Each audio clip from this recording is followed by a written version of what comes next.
Hello viewers, এখন আমি আপনাদেরকে দেখাবো যে অ্যাজমা বা সিওপিডি অর্থাৎ শ্বাসকষ্ট, হাঁপানি জাতীয় শ্বাসকষ্ট বা ধূমপান জাতীয় শ্বাসকষ্ট যাদের আছে তাদের একটা চিকিৎসা পদ্ধতি আছে, সেটা হচ্ছে ইনহেলার।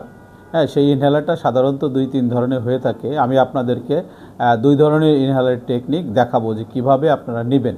প্রথমে আপনারা ক্যাপসুলটা খুলবেন, খোলার পরে এই ক্যাপসুলটা কি করবেন, এই মেশিনে দেখেন এইখানে জায়গা আছে, এই জায়গার ভিতরে আপনি ক্যাপসুলটা দিবেন। এই ক্যাপসুলটা দেওয়ার পরে দেখেন দুই পাশে দুইটা বাটন আছে, এই বাটন দুইটা চাপতে হবে। এই ক্যাপসুলটা দেওয়ার পরে বন্ধ করলাম, বন্ধ করার পরে এটা চাপবো, এরপরে মুখ বন্ধ থাকা অবস্থায় শ্বাস নালিতে নেবেন। তাহলে দেখেন আমি পদ্ধতিটা কিভাবে দেখাচ্ছি। আপনারা কিন্তু প্রথমেই কেউ একবার দুইবারে পারবেন না, তবে বারে বারে যদি চেষ্টা করেন অবশ্যই আপনারা নিতে পারবেন। দেখেন তাহলে সিস্টেমটা আমি আপনাদের দেখাচ্ছি।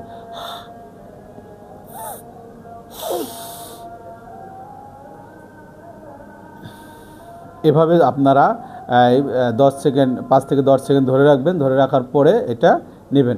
এভাবে এই ডিপিআই ইনহেলার নেবেন। এটা হচ্ছে আপনার ডিপিআই অর্থাৎ ড্রাই পাউডার ইনহেলার নেওয়ার টেকনিক।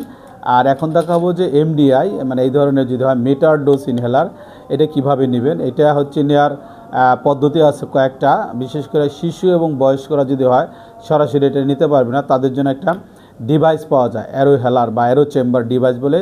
সেই ডিভাইসের এক মাথায় এটা করবেন, সেট করতে হবে এবং আর এক মাথাটা মুখে দিতে হবে। দেওয়ার পরে যখন ধরুন এরকম আর কি বড়, তখন এটাতে চাপ দিবেন, চেম্বারের ভিতরে গ্যাসটা যাবে, সেই গ্যাসটা আপনি আস্তে আস্তে নেবেন। এটা যারা পারবেন এটা নিতে তাদের জন্য, যে এটা আপনি ঝাঁকি দিবেন, হ্যাঁ, বন্ধ থাকা অবস্থায় ঝাঁকি দিবেন। ঝাঁকি দেওয়ার পরে এটা খুলবেন, খোলার পরে যে বাতাস বের করে ফেলবেন, বের করার পরে এটা মুখে দিয়ে টান দিবেন। দেখেন কিভাবে।